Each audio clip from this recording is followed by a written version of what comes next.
साल 1947 अंग्रेजों का झंडा उतरा और भारत का तिरंगा लहराया। अब जमीन हमारी हमें मिल चुकी थी, अब बारी थी अंतरिक्ष की। फिर साल आया 1962।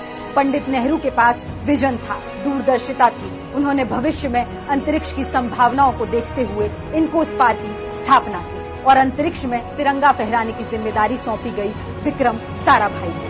इनकोस्पार की छत तले भारत का अंतरिक्ष कार्यक्रम अपनी मंजिल की तरफ बढ़ने लगा। भारत ने पहला रॉकेट लॉन्च किया। फिर 1969 में इंदिरा गांधी ने इसका नाम बदलकर इसरो कर दिया। अब भारत ने अंतरिक्ष में अपना परचम लहराना शुरू कर दिया था। 1975 में भारत ने अपनी पहली सैटेलाइट आर्यभट्ट लॉन्च कर दी। 1980 में भारत ने स्वदेशी खुद की बनाई सैटेलाइट रोहिणी सफलतापूर्वक अंतरिक्ष में भेजी। दुनिया के मुल्क हैरान थे कि मुश्किल से 30 साल पहले आजाद होने वाले भारत ने इतनी ऊंची छलांग कैसे लगा दी। दरअसल तब प्रधानमंत्रियों ने न जुमले फेंके न प्रोपेगेंडा किया, बल्कि देश की तरक्की की जरूरत को समझा और काबिल लोगों को उनका काम करने के पूरे अवसर दिए।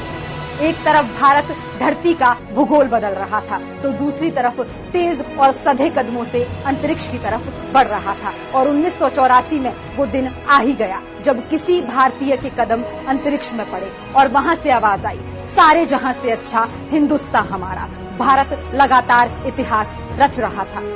ऊपर से भारत कैसा दिखता है आपको? मैं बगैर किसी झिझक के कह सकता हूँ सारे जहां से अच्छा।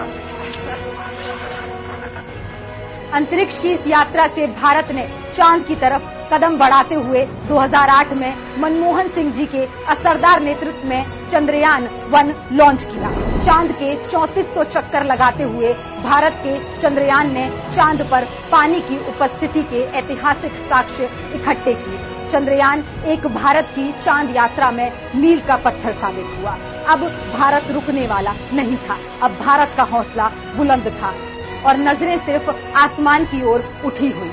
इन्हीं उठी नजरों से भारत एशिया का पहला देश बना जो मंगल पर पहुंचा। 2010 में मंगल पर जाने की यात्रा पर अध्ययन शुरू हुआ। अगस्त 2012 में मनमोहन सिंह जी ने अप्रूव किया और नवंबर 2013 में मार्स ऑर्बिट मिशन ने मंगल की तरफ अपनी यात्रा शुरू कर दी। अब एक बार फिर चंद्रयान 3 से भारत ने चांद पर तिरंगा लहरा दिया है, मगर अंतरिक्ष की ये यात्रा इतनी आसान नहीं रही है।